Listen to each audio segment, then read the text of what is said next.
চলো আগে তেল দেবো।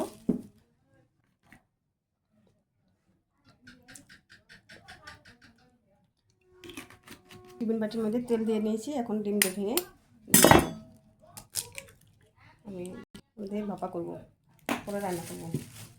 4টে ডিম ভেঙে ফেটে নিয়েছি, এখন লবণ দিয়ে দিলাম। দিয়েছি, জলটা একটু গরম তাড়াতাড়ি গরম হওয়ার জন্য ঢেকে দিলাম। গরম হয়ে গেছে, এখন দিয়ে দিলাম পেঁয়াজ লঙ্কাটা।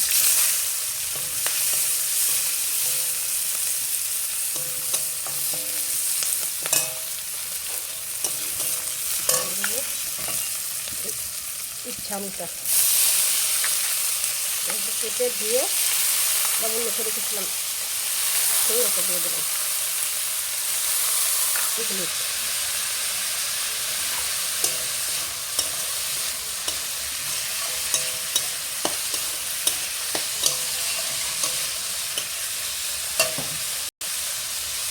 দেওয়ার জন্য ঢেকে দিলাম। জলটা যে গরম বসিয়েছিলাম, এখন টিফিন বাটিটা বসিয়ে দেবো।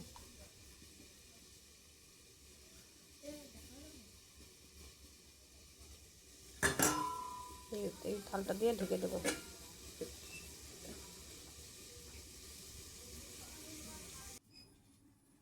কীরকম হয়েছে? ভালো হয়নি তো, হাওয়া ঢুকেছে এই জন্য ভালো হয়নি।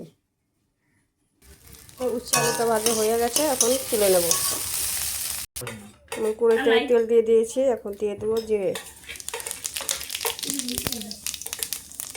তেজপাতা, লঙ্কা,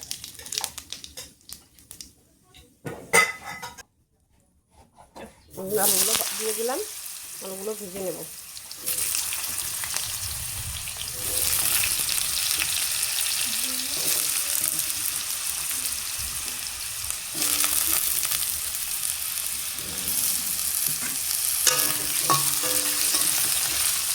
এখন দিয়ে দেবো লবণ হলুদ।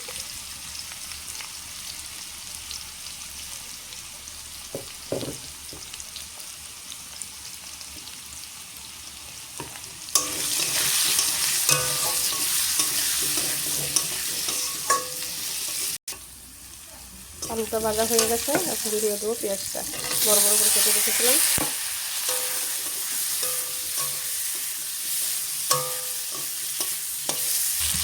পেঁয়াজ আলুটা ভাজা হয়ে গেছে, এখন জিরা গুঁড়ো আর লঙ্কা গুঁড়োটা দিয়ে দেবো, কাশ্মীরি লঙ্কা গুঁড়ো।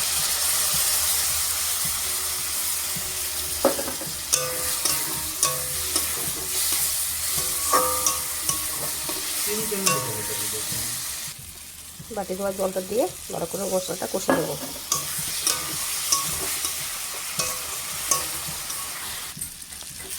মশলা থেকে তেল ছেড়ে দিয়েছে, এখন দিয়ে দেবো জল।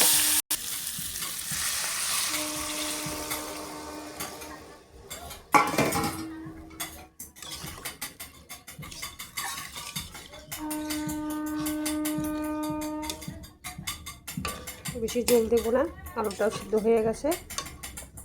ঝালের জন্য কয়েকটা কাঁচা লঙ্কা দিয়ে দিলাম। তরকারি ঝোলটা ফুটে উঠেছে, এখন এই ভাপানো ডিমগুলো দিয়ে দেবো।